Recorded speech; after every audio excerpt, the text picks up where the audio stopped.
Bonjour à tous et bienvenue sur Crypto Signal. Aujourd'hui, on va faire un point assez rapide sur BTC, point matinal, donc il est 11h09, mercredi 20 avril. On va parler de pas mal de choses, mais de manière assez succincte. On va parler de comment pourrait se comporter Bitcoin si jamais à l'instant T, on était en train de rentrer dans une période de récession. Et je vais vous expliquer ici les mécanismes, puisque Bitcoin a été créé en 2008, donc en gros, au moment d'une grosse période de récession. Mais depuis, on l'a pas vu évoluer. Hein, depuis que Bitcoin a été institutionnalisé et qu'il est capitalisé comme il se doit, on l'a pas vu évoluer en période de récession. Donc on va discuter de ça. Et puis on va faire le train-train habituel, c'est-à-dire l'order flow, etc. On passe en partage d'écran. Donc du coup, action de prix ici, et j'en profite comme d'habitude pour faire l'appel à l'abonnement, c'est-à-dire que si ce type de contenu vous plaît, si à un moment donné de cette vidéo vous vous dites que finalement on a des bons signaux et que c'est pas trop mal et que l'analyse est plutôt complète, à ce moment-là, n'hésitez surtout pas à vous abonner, activer la cloche des notifications, laisser un petit like et un commentaire, c'est ça qui aide la chaîne à aller vers le haut et éventuellement à nous rejoindre sur le Discord dont le lien sera en description. À partir de là, donc on avait annoncé ici cette potentielle sortie ici par le triangle. On avait annoncé également la réintégration. En ce moment, on suit beaucoup tout ce qui est tout simplement mouvement de liquidation en levier, hein, order flow et sentiment de marché, et ça marche plutôt pas mal sur les signaux. Néanmoins, ici, on va aller voir également comment se passe le sentiment. En tout cas, on réintègre ici cette résistance. Tout ça n'est plus ou moins qu'une déviation, en tout cas pour le moment, et on réintègre en partie ce triangle. Hier, on a cassé avec confirmation cette résistance autour des 41 200.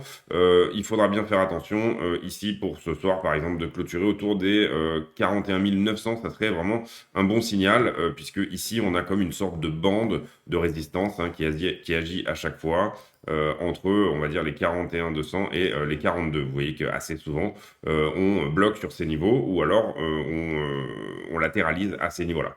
Ensuite, on aura une prochaine résistance au 43 400 et la suivante, qui pour moi est la plus importante, au 44 500. À partir de là, on a fait le tour plus ou moins sur l'analyse, on va dire, graphique du BTC. Sur la market cap totale, on se rapproche de la résistance également des 1,95 trillions. Donc ça, c'est vraiment important de la casser ici à cet endroit-là. Et puis, on a ici un petit peu une baisse de l'USDT dominance, et c'est normal puisque le marché est relativement, excusez-moi, en hausse, enfin a été en hausse en tout cas hier. À partir de là, on va aller faire maintenant les news. Et les news, pour moi, elles tournent potentiellement pas mal autour de, encore une fois, tout ce qui est Ukraine. Et là, on nous reparle de Mariupol qui passe en première page. Je vous le dis sincèrement, regardez bien ce qui se passe à Mariupol parce que pour moi, il y a quelque chose de louche. Ensuite, rien de bien méchant sur comment dire, le Wall Street Journal. On va analyser maintenant Market Watch qui nous parle de Ark Cathie Wood dont le fonds a perdu énormément de sa valeur. Hein, c'est normal puisque Cathie Wood est beaucoup sur la tech et la tech a perdu pas mal de sa valeur ces derniers temps. Ensuite, on va aller voir sur le calendrier économique. Qu'est-ce qui se passe aujourd'hui? On est le 20 avril et sur le calendrier économique, on a pas mal de présidents de Fed régionaux qui parlent. Donc on a San Francisco, Chicago et Atlanta qui va parler. Et également la Fed qui va sortir son beige book. C'est quoi le beige book? C'est tout simplement, ça sort 8 fois par an, et en gros, 8 fois par an, la Fed va demander à on va dire, ses antennes dans les États, il y a 12 juridictions en tout, demander à ces antennes de faire un point, donc de discuter avec des chefs d'entreprise, etc., et de faire un point sur la situation économique telle qu'elle est. Est-ce que c'est facile d'accéder au crédit, etc. Est-ce que le marché de l'emploi va bien, ceci, cela. Donc on a ici pas mal de news autour de la Fed probablement qui vont sortir aujourd'hui. Ça ne sera pas des news majeures parce que ça reste de la Fed, on va dire régionale. Mais on a des gens comme ici, par exemple, euh, alors c'est pas ça, James James Bullard, qui est le président de la Fed de je ne sais plus quelle juridiction, Saint-Louis, qui du coup ici lui dit que Jérôme Powell n'est pas assez hawkish, que la hausse des taux n'est pas assez rapide et que le combat contre l'inflation n'est pas assez rapide. Donc du coup, forcément, et lui nous dit, puisque la Fed, euh, vous avez des biais politiques, c'est-à-dire que ce monsieur veut potentiellement dire, bah, regardez, Powell n'a pas bien fait son boulot, moi pour moi j'aurais fait différemment, etc. Et donc du coup, il nous dit que la Fed est en retard et que il faudrait que les taux augmentent de 3,5% d'ici la fin de l'année sur une base de 75 points à chaque hausse. Le marché ici, vous l'avez compris, est en train de pricer le fait que la Fed va augmenter ses taux à hauteur de 0,5% en mai. 93% des intervenants le pensent et le prochain meeting de la Fed sera dans 2 semaines. Également, et c'est de ça dont je voulais parler par rapport au fondamental.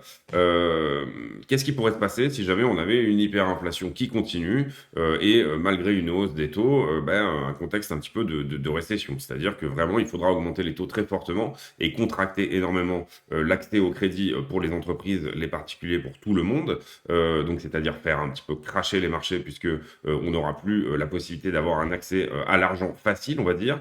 Qu'est-ce qui se passerait si jamais on était dans ce contexte-là où il faudrait tellement augmenter les taux que, en fait, on aurait besoin de faire cracher l'économie pour ça.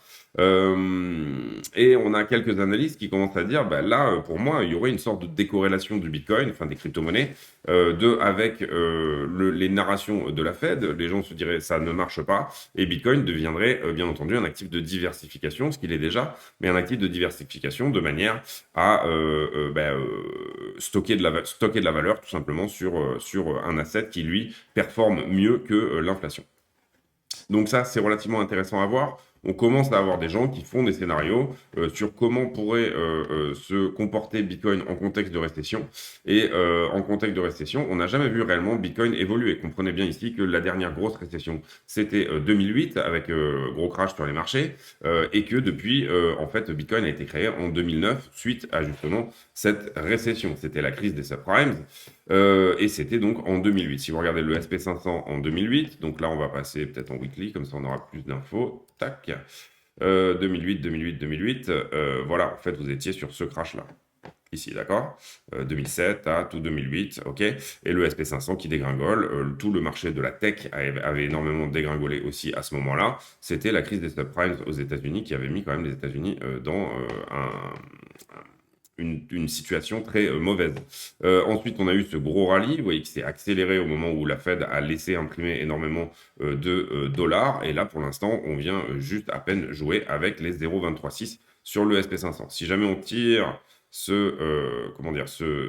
cette droite jusque-là, c'est-à-dire si on prend en compte la totalité et qu'on considère que mars 2020 n'était qu'un événement exogène, vous comprenez qu'on pourrait ici, en cas de vraiment de Black Swan et de très très gros sell-off sur la totalité des marchés, revenir à peu près au niveau du plus bas, les 0,168, au moment de la crise Covid, ou par exemple venir au moins chercher le premier arrêt, ce qui serait déjà quand même quelque chose de très bear. Donc revenir ici, faire une baisse sur le marché des actions. Le S&P 500, ce sont les 500 plus grosses actions américaines, autour de 26% à minima, et peut-être potentiellement un moins 50% en cas de crash, vraiment de flash crash très, très fort.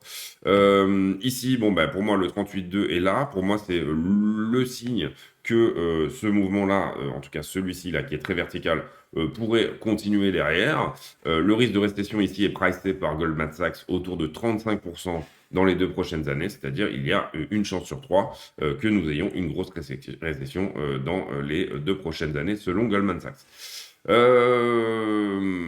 Voilà, on a fait les news. Je pense qu'on peut maintenant aller faire le sentiment. Le sentiment, donc, carnet d'ordre. Carnet d'ordre ici, vous voyez que au sein de la dernière action de prix, on a assez peu de choses pour retenir le prix vers le bas, en tout cas au moins jusqu'au 40, voire jusqu'au 37. Voilà, ici, là, on a une grosse bande ici entre 37 et 38,5. Et pour bloquer le prix ici à la hausse, on a quand même quelques ordres. Il va falloir passer ici un petit peu au travers de pas mal d'ordres entre les 41 800 et les 42 600. Sur les options, bon, bah, on les fait quasiment tous les jours. Donc pour ceux qui suivent tous les jours, on va passer là-dessus. Maintenant, on va faire tout ce qui est order flow, plus au niveau des liquidations. Alors, qu'est-ce qui s'est passé? Vous voyez cette jolie ici, cette jolie tasse là qui est en formation sur l'open interest. Donc ici, on a beaucoup deleveragé, alors que le prix continue en fait le prix continue de latéraliser. Donc, qu'est-ce que ça veut dire? Ça veut dire qu'on a potentiellement ici pas mal de contrats de short qui se sont fermés et puis quelques contrats longs hein, aussi qui se sont ouverts. J'ai fait la vidéo hier j'ai fait la vidéo hier soir, je crois, c'était 23 h.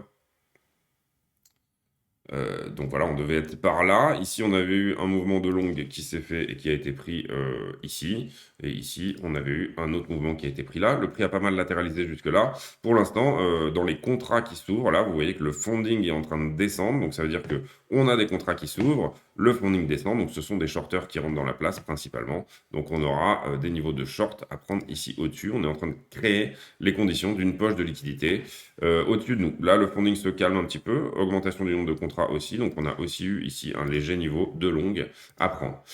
Ces niveaux-là, vous comprenez qu'ici, je les mets au dollar près sur la mèche, mais vous comprenez bien entendu que les prix de liquidation sont au-dessus. Hein. À chaque fois que je dis on a pris ce niveau, il faut comprendre que quelqu'un qui sera rentré sur un levier x100, bah, son prix de liquidation sera 1% au-dessus du prix, etc., etc. Ce qu'on vient chercher là au-dessus des mèches, ce sont les stop-loss, mais les vrais prix de liquidation, par exemple pour quelqu'un qui va rentrer en levier x10, il sera en short, il sera à 10% au-dessus du prix, donc plutôt sur ce niveau-là. C'est ça qui crée des poches de liquidité. Donc c'est juste pour bien vous expliquer. Moi, je note les niveaux au dollar près parce que c'est plus simple, c'est pour voilà, pour la visibilité. Mais en fait, là, en ce moment, on est en train de prendre des niveaux, enfin, sur ce point-là, on est en train de prendre, bien entendu, des niveaux de short antérieurs. À partir de là, on va aller voir sur iBlock, qu'est-ce qu'il en est? Donc sur iBlock, qu'est-ce qu'on nous dit? On nous dit que pour l'instant, le delta est plutôt en faveur des longueurs, c'est-à-dire qu'on a plus de monde sur les 5 derniers jours sous les pieds que au-dessus, et qui nous dit également que on pourrait prévoir ici un dip jusqu'au quasi 39, que ça serait pas déconnant. Pas de grosses ouvertures de longue ici, de short, pardon. Donc les niveaux qu'on a identifiés comme étant ceux-là, là, en ouverture de short, ne sont pas non plus exceptionnels. Tout comme on avait dit que ce rebond se construisait un petit peu sur du long, et ces niveaux-là ne sont pas exceptionnels non plus. C'est pour ça que le prix sait un petit peu pas trop quoi faire en ce moment, et il est un petit peu à la latéralisation. On va maintenant sur Kingfisher. Et là, vous voyez qu'on a effectivement une poche à prendre. Bon, Kingfisher l'identifie ici jusqu'au 40. Moi, je pense qu'elle peut être éventuellement un tout petit peu plus bas. Aller chercher cette poche-là pourrait nous permettre de tout simplement accumuler du shorter au-dessus. Là, parce que si on repère une fois les 40, là, il y aura énormément de shorters qui vont rentrer. À l'inverse, on a une poche à prendre assez proche du prix aussi jusqu'au 42. Donc, on peut imaginer un mouvement d'abord haussier puis baissier ou l'inverse. Tout dépendra ici de à quel point c'est plus facile pour les market makers, donc pour ceux dont le boulot est d'aller chercher ces poches de liquidité. Et vous comprenez qu'en tradant sur les niveaux de liquidation, vous les aidez puisque vous allez dans leur sens. Hein, forcément, vous êtes vous-même un market maker quelque part. Si là vous dites, bah, je pense que le prix va baisser, je pense qu'on va aller chercher cette poche de liquidité, par exemple jusqu'au 38, vous allez faire un boulot, vous allez aider et catalyser le boulot des market makers. Ce sont des mécanismes de marché qui sont tout à fait sains. Ensuite, on a notre baleine préférée qui a vendu 1500 BTC, ça. Donc, en général, c'est quelqu'un qui vend plutôt bien les tops. Donc, attention à ça et gardez bien ça en tête que ici, il avait acheté, il avait acheté beaucoup plus. Hein, il avait acheté 3000 autour du niveau des 40, mais il vient ici à 41 500 d'en vendre 1500. Terra Luna qui n'achète pas pour le moment. On va aller regarder ici le whale ratio sur les exchanges. Ça, c'est en fait le nombre de bitcoins qui appartiennent aux whales et qui sont sur les exchanges. Donc, vous voyez que ici c'est une trend globale qui est plus ou moins flat, mais puisque c'est un ratio. Mais vous voyez qu'ici, on a un pic. Donc, on va ici aller analyser ce pic-là. Qui est au sein de cette espèce de bear flag qu'on avait eu là. Et on a souvent ce type de pic est relativement intéressant parce que soit c'est un pic qui marque un creux, c'est une capitulation, vous comprenez, là c'est une capitulation, Sur celui-là, c'est une pré-capitulation, c'est-à-dire que les bitcoins des whales reviennent sur les exchanges juste avant une capitulation et puis on repart.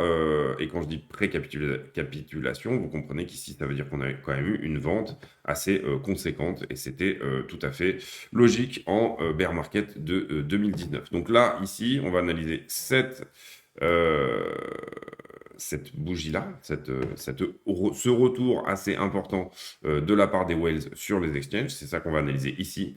Et c'était le 10 avril, donc il y a de ça une dizaine de jours. Et vous comprenez que qu'est-ce qui s'est passé? C'est qu'en fait, on a fait ce joli fake-out. Là, hop. On avait ici cette résistance, là, ici, oblique.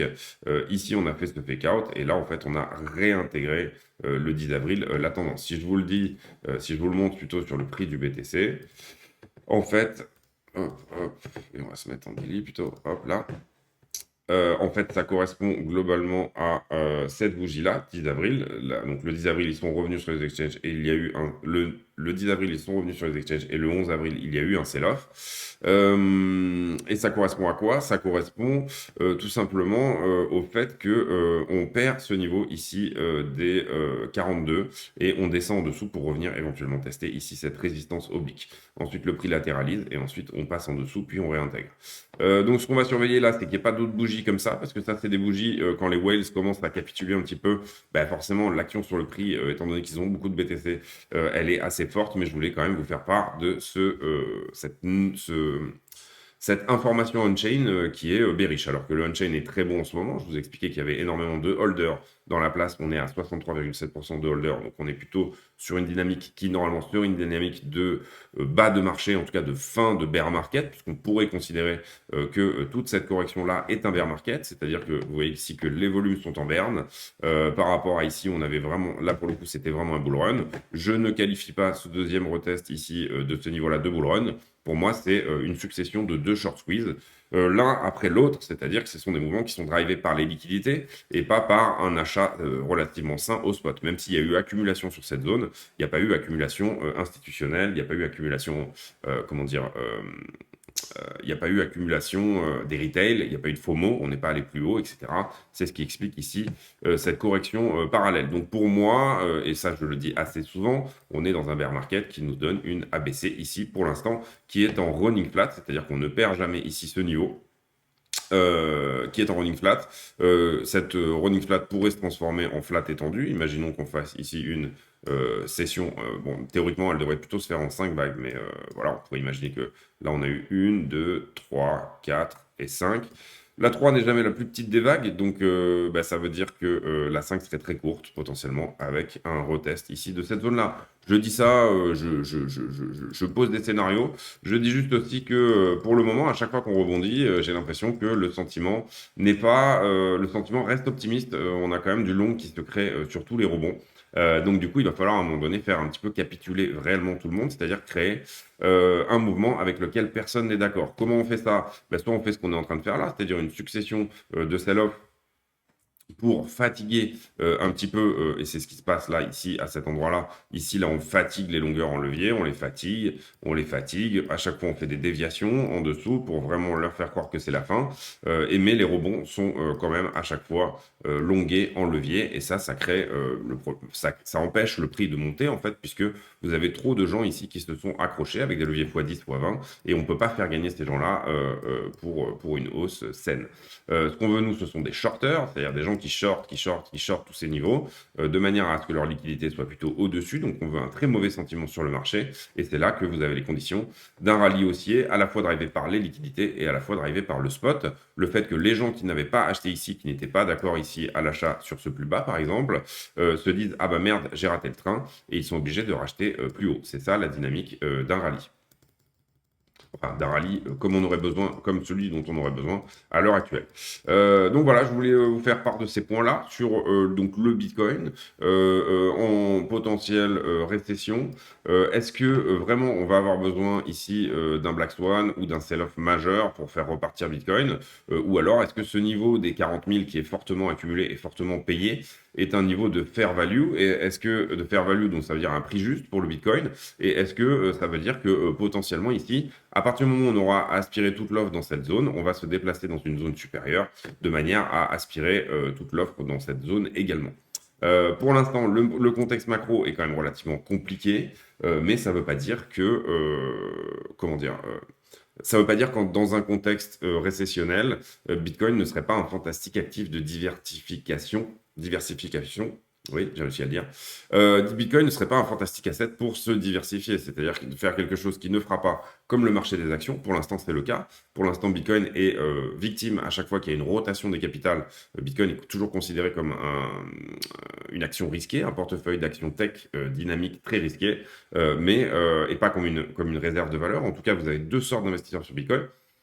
Vous avez les bitcoins spéculatifs, c'est-à-dire ceux qui rentrent, qui sortent en fonction des narrations de la Fed, etc. Et vous avez ceux qui disent de toute façon, on est dans un contexte d'inflation, donc j'achète du bitcoin, c'est un bon hedge contre l'inflation. Donc vous avez ceux qui se basent sur le fondamental, c'est-à-dire pourquoi a été créé Bitcoin, est-ce qu'il y en aura 21 millions à la fin? Oui. Est-ce que c'est hard-coded, c'est-à-dire est-ce que c'est codé, est-ce que c'est dans le code et c'est verrouillé? Oui. Donc du coup, je considère que cet asset sera toujours un moyen de protéger mon capital contre l'inflation. J'alloue une partie de mon capital dans Bitcoin parce que je considère que ça va aider mon portefeuille à avoir la même valeur, le même pouvoir d'achat dans 10-20 ans. Ou alors, est-ce que c'est du Bitcoin plutôt spéculatif? Et là, on mettra, on va dire, en opposition les long-term holders et les short-term holders, les holders de long terme et les holders de court terme, qui ont deux visions totalement différentes du Bitcoin à l'heure actuelle. Et Bitcoin, ici, a un petit peu les fesses posées enfin, a le cul posé sur deux chaises, qui sont ces deux chaises-là. En contexte de récession, bien entendu, pour moi, l'action de prix, ça n'évoque en fait que la demande, qu'elle soit fondamentale ou spéculative, mais l'action de prix est fortement fonction de qui sur le marché a investi à l'heure actuelle. Et on voit que à l'heure actuelle, on a quand même des mouvements de baleines, des gens qui s'inquiètent un petit peu, etc. Ça fait un moment qu'on est ici dans cette espèce de pattern. On a vu hier qu'il y a eu quand même de la vente aux short-term holders sur toute cette zone des 38-52. Les short-term holders sont des bitcoins spéculatifs, donc ils sont plus à même de vendre s'il y a sell-off, de couper court aux pertes à partir du moment où il y en a, puisque c'est le principe de la spéculation, c'est-à-dire je spécule à la hausse, et si jamais je suis en perte, je coupe rapidement. C'est le principe plutôt du bitcoin de trade. Donc voilà, c'est deux choses qu'il faut vraiment différencier. Vous avez le bitcoin d'investissement et vous avez le bitcoin de trade. En ce moment, étant donné qu'il y a des variations, des petites variations qui peuvent être relativement intéressantes pour les traders, on a beaucoup ici de transferts de valeur de gens qui vendent leur bitcoin d'investissement, qui étaient pour la plupart en profit. On sait que sur les long-term holders, tout simplement, on a des gens qui ont acheté des bitcoins il y a très longtemps, donc du coup, ils ont eu quand même, bon, là, ça fait un an qu'on latéralise, donc maintenant, ça commence un petit peu à s'inverser, mais ils ont eu quand même des gros profits, donc du coup, ici, il y en a certains qui sortent un petit peu, qui quittent le navire. Voilà. C'est pas un mouvement énorme, mais ça peut être les prémices d'un mouvement plus important. Donc c'est pour ça que je me dois de vous en parler, de ces mouvements de whales, qui auparavant étaient très bons. La logique au niveau des whales était relativement excellente, mais là, ici, on commence à voir des mouvements. Si on va voir sur Glassnode, c'est pas flagrant. Mais vous voyez ici que les adresses à plus de 1000 bitcoins, et je vous parlais ici de toute cette zone jusqu'au 10 avril où ça avait quand même pas mal vendu, et là ça réaccumule depuis. Si on va sur les bitcoins à plus de 10 000, c'est pareil, on avait eu ici une zone où pendant ce range ça commence ici un petit peu à diminuer, vous voyez que le nombre d'adresses passe de 90 à 88, et là on est en train de repartir à l'accumulation, donc on a des signes que potentiellement ça pourrait aller mieux, et sur les adresses à plus de 100 bitcoins, vous voyez que cette hausse était très forte ici et qu'elle a commencé à se calmer sur les derniers temps. Donc vous comprenez que ce que je vous dis là, on parle d'un ralentissement potentiel de l'accumulation. Qu'est-ce que ça veut dire? Ça veut dire soit que cette zone ici a été traitée, ceux qui voulaient accumuler ont accumulé suffisamment, donc là le prix va se libérer, la question est dans quel sens, soit que certains commencent à dire, oula, attention, on va voir. Pour l'instant, je vais garder mon pognon pour potentiellement acheter plus bas si jamais on va plus bas, étant donné le contexte. Donc, plusieurs questions qui se posent, vous l'avez compris. Soit, déjà, est-ce que c'est un profil investisseur ou trader? Ça, c'est pour moi vraiment très important de comprendre le Bitcoin à l'instant T, qu'est-ce qu'il est en train de se passer. Et deuxième profil, deuxième chose importante, comment va se comporter Bitcoin si jamais on rentre dans une récession dans moins de 2 ans, c'est-à-dire forcément un crash sur le marché des finances. La réponse, je veux dire, elle va venir beaucoup de la Fed pour moi, parce qu'on attend beaucoup de la Fed et que donc du coup, tout simplement, il y a des questions, la hausse des taux pose des questions, la hausse de l'inflation pose des questions. Ici, on est le 20 avril, vous savez que les chiffres de l'inflation sont très mauvais, à chaque fois, ça donne beaucoup de volatilité dès que les chiffres de l'inflation sortent sur Bitcoin. Voilà, une des grandes questions, elle est tout simplement ici. Donc c'était mon point du jour sur Bitcoin, j'espère que ça vous a plu. Si jamais c'était le cas, abonnez-vous, activez la cloche des notifications et puis mettez un petit j'aime, un petit commentaire éventuellement d'encouragement dans les commentaires. À partir de là également, oui, si vous avez réussi à suivre cette vidéo jusqu'à la fin, mettez en commentaire où est-ce que vous allez passer potentiellement vos prochaines vacances? Quel sera l'endroit où vous allez passer vos vacances? Ou alors vous êtes peut-être en vacances déjà en ce moment. Est-ce que c'est plutôt montagne, plutôt mer, etc. Voilà, ça c'est les commentaires à la con. Du coup, ça me permet de discuter avec les gens qui ont réussi à regarder la vidéo jusqu'à la fin et ça me permet de savoir que ça a été le cas pour certaines personnes. Donc voilà, c'est tout pour moi aujourd'hui. Demain, on fera sûrement une altcoin, mais aujourd'hui, j'ai vraiment pas le temps de rentrer dans une vidéo un peu plus longue. Donc je vous laisse là et je vous souhaite une excellente journée à tous. À bientôt.